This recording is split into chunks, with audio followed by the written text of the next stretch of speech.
میں نے عثمان ڈار بھائی سے علی نواز زبان سے بات کی، انہوں نے اسد عمر صاحب کا مجھے میسج سنایا.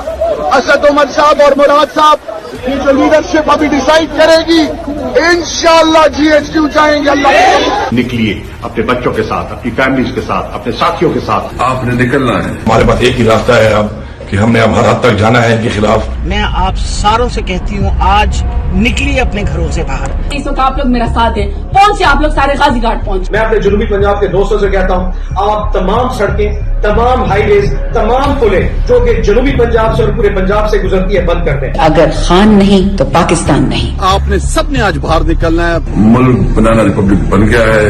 ابھی کے ابھی ہم سب جناح ہاؤس میں اکٹھے ہوں. پاکستان کو نجات دلانی ہے ان سے. آپ مکمل طور پہ روڈ کو بلاک کر دیں اور انشاءاللہ ہم پورے پاکستان کو بند کر کے بتائیں گے کہ عمران خان ہماری ریڈ لائن ہے.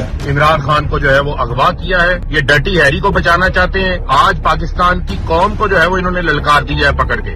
پاکستانی قوم پورے پاکستان کے اندر جہاں جہاں بھی ہیں وہاں پر آپ نکلے، لہذا ابھی فوری سارے باہر نکلے.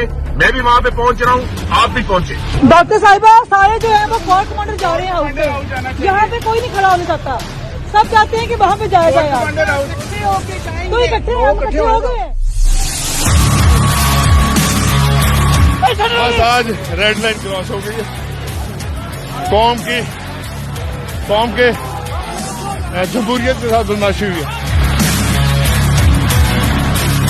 ڈاکٹر یاسمین راشد جو ہے گاڑی کے اوپر بیٹھی ہوئی ہیں اور قافلے کو لیڈ کرتے ہوئے جا رہی ہیں. میم کیا کہنا چاہیں گی آج کے دن کے کور کمانڈر کی طرف جا رہے ہیں. خان واپس دے کے جاؤ گے، صحیح دے کے جاؤ گے. یہ چھوٹے ٹاؤٹ کیا کریں گے، بڑے ٹاؤٹوں کو بیچو. اپنے باپ کو بھیجو، باپ کا اس ڈرٹی ہیری کو بھیجو. قاتل نذیر سامنے ان کی ایسی کی تیسی کتے کے بچوں کی ان کی لڑائی تمہاری ایسی کی تیسی.